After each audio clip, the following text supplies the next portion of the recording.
Hello everyone. In the video of today I wanted to talk about one phrase that maybe many of us have heard already, and I have certainly, which is love is not enough when we talk about sustaining a relationship, a loving relationship, a romantic relationship. There is a phrase of a friend of mine, which is a songwriter, that wrote, "Love is not enough and it's too much."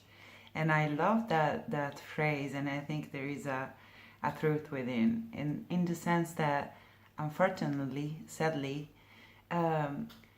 love, in the sense of our heart desire and connection to each other, is not enough in order to maintain the growth, the evolution that an healthy, conscious relationship can bring to us. If our intention is to explore the ever-ending evolutionary dimension of the romantic relationship, then there are competences that need to take place. Just because we have learned a lot of things while growing up and observing the way that our parents had to relate to each other. So we are not an empty canvas in which our heart connection could be the only guidance to follow. Actually, we have a conditioning that took place, and a way of behaving, and to relate to our emotions, to ourselves first, to the uncomfort of the uncomfortable emotion. We have inherited a way of behaving towards ourselves and towards the other one. So when I talk about competences, what I'm really talking about is like the conditioning and a new learning that need to take place. Like children doesn't know how to talk, as adults that have been conditioned while observing unconscious behavior running the relationships around us. So we need to learn a new language, a new way of relate, a new way of behave, a new way of connect within and with the other one.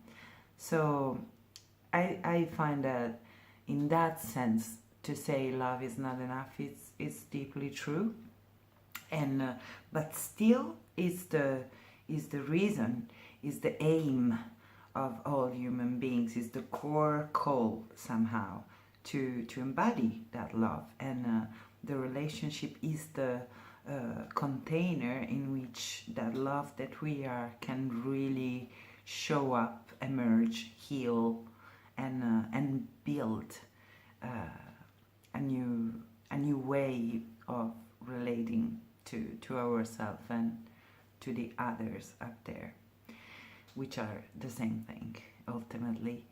So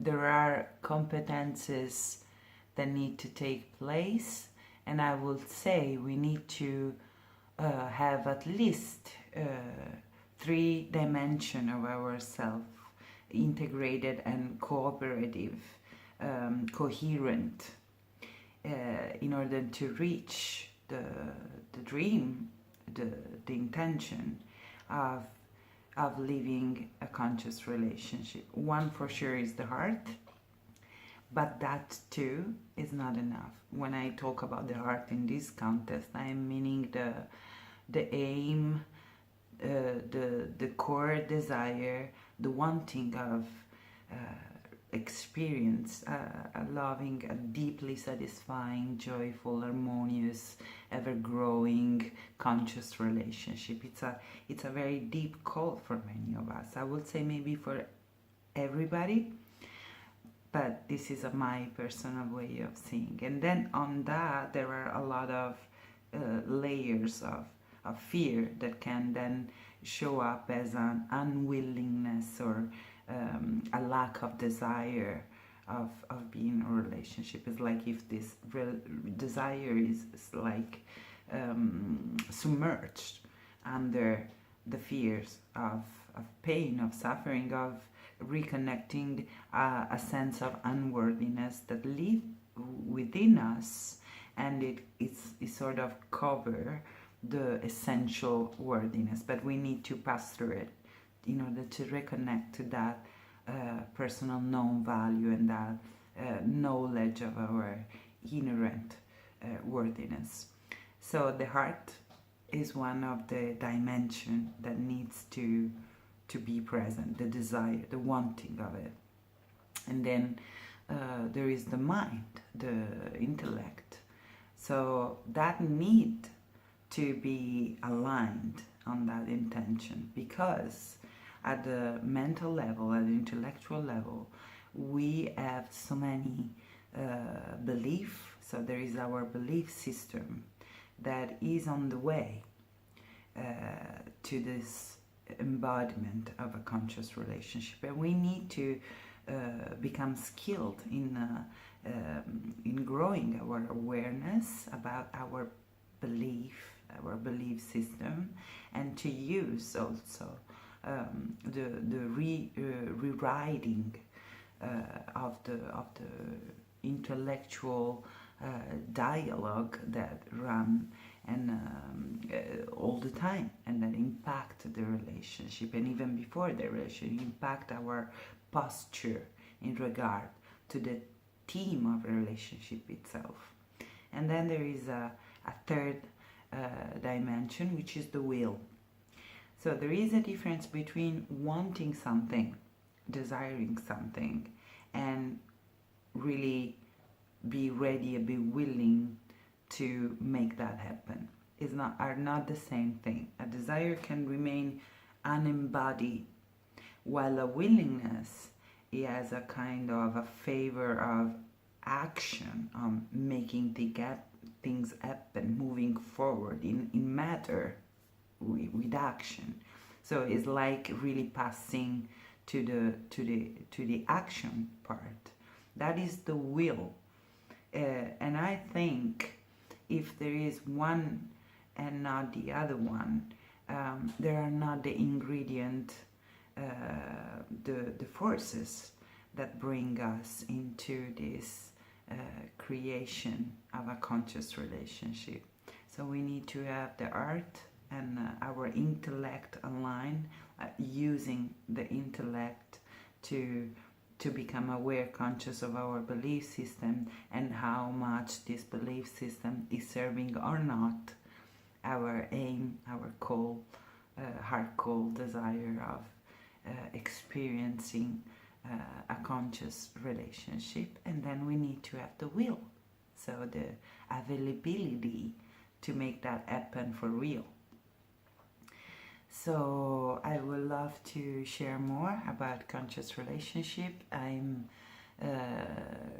facilitating, animating workshops on conscious relationship in Amsterdam often and with enormous joy, and in Paris, which is another reality that is opening up to this inquiring, this questioning our capacity, our ability to realize the potential of relationship. I really don't think, and it's my personal view, and I'm deeply into it, that we can improvise relationship, because definitely we are not improvising, we are repeating what we observed, what we have been conditioned to believe, what we inherited, and ultimately without a new set of skill and inquiring of how to live consciously a relationship, we are not gonna reach that potential that, in my way of seeing life, is the most exciting and juicy and vast that we can meet in this life experience. So I would be glad to share more with you and to walk together through that dream on living love. Have a nice evening.